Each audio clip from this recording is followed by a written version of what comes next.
हमारा मिसाइल 300 करोड़ का मिसाइल भारत की सीमा लांघकर पाकिस्तान में घुस के पाकिस्तान के मिलिट्री बेस पे उतर के एक बिल्डिंग पे गिरा।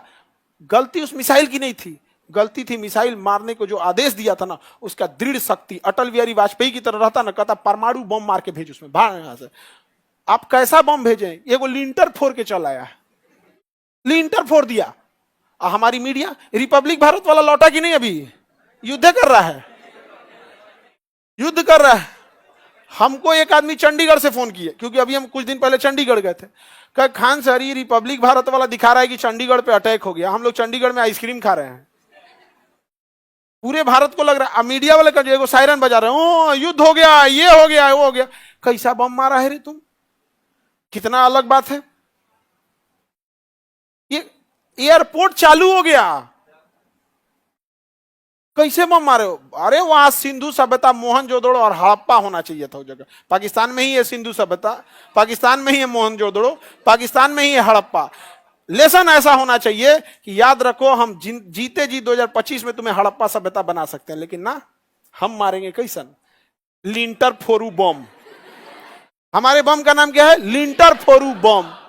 माने एयरपोर्ट पे घुस के वो लिंटर फोड़ देगा, भोंका ऐसे दिख रहा है। हमको जब दिखा रहा था सब, तो हम ये देख रहे थे कि लोग खुश।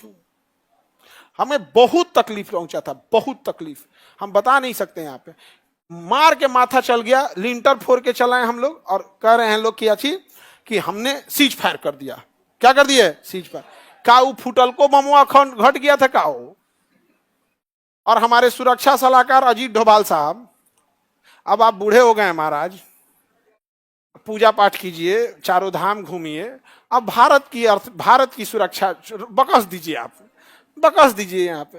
क्योंकि मोदी जी सुरक्षा हमला करेंगे कि नहीं करेंगे, ये डिपेंड करता है हमारे एक 82 साल के बूढ़े इंसान पर।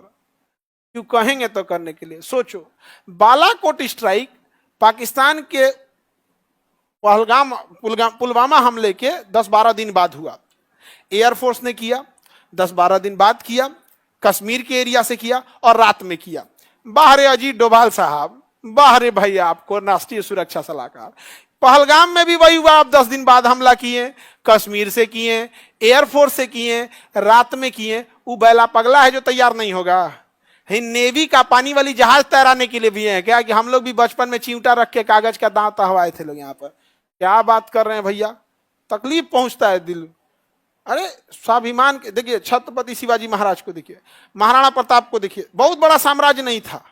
भगत सिंह को देखिए, पूरे अंग्रेज को नहीं मार सके, लेकिन फांसी के तख्ते पर भी थे ना, तो सर नहीं झुकाए थे। हम सीज फायर करेंगे, हम सीज फायर करेंगे। मजाक बन के रह गया हम लोग। पीठ थपथपा लीजिए अपनी, अलग बात है। सोचिए, मिसाइल मारे लो, लिंटर फोरू मिसाइल। एपीजे अब्दुल कलाम की आत्मा देखती होगी ना, कहती होगी। अटल बिहारी वाजपेयी 120 तोप लगाए थे, 120 तोप लाइन से, कारगिल की लड़ाई में 120 तोप। और 120 तोप से जब मारे थे टाइगर हिल पे ना, तो टाइगर हिल का कोई चप्पा चप्पा बाकी नहीं था जहां मारा नहीं गया था, पूरा का पूरा गायब कर दिया गया था। और आतंकवादी इतने ज्यादा बैठे थे सब कि भारतीय सेना आतंकवादियों के पास पहुंच गई थी, और दीवार के उस पार आतंकवादी हैं सब, और दीवार के इस पार भारतीय सेना है। अब भारतीय सेना तो बाद में पहुंची है, उसको लोकेशन नहीं पता है, और वो सब कहीं से ऐसे ग्रेनेड फेंक दे रहे हैं सर। भारतीय सेना कितनी बहादुर होगी, उसने बेस पे फोन किया, वायरलेस किया कि हमारा लोकेशन देखो, हमारा लोकेशन, इसी पे बम मारो। बहादुरी से देखो, हमारा लोकेशन देखो, और तोप चलाओ इसी लोकेशन पे, कि हमारे और दुश्मन में बस दीवार का अंतर है, हम जिए या ना जिए, दुश्मन मरना चाहिए। उस बहादुर फौज से, उस बहादुर फौज से हम लोगों ने वापस बुला लिया। सोचो उस फौज के मनोबल पे क्या बीतेगा, सोचो नेवी के मनोबल पे क्या बीतेगा कि हम लोग लिंटर फोरू मिसाइल मार के आए हैं। रनवे के किनारे को गढ़ा कर दी है, उतना गढ़ा तो पटना एयरपोर्ट में पानी घुस जाए तो हो जाता है, नहीं हो जाता है? आप बोलिए तो अजीब हो जाइएगा आप। यहां पर बड़ा तकलीफ पहुंचता है, धिक्कार है ऐसे जीवन को, जूती पे रखते हैं इसे जिंदगी।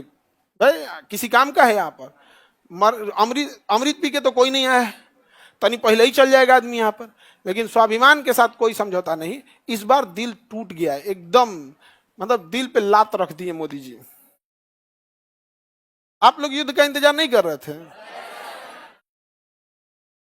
हाँ, तो मोहम्मद बिन कासिम कितने साल का था? 17 साल का था।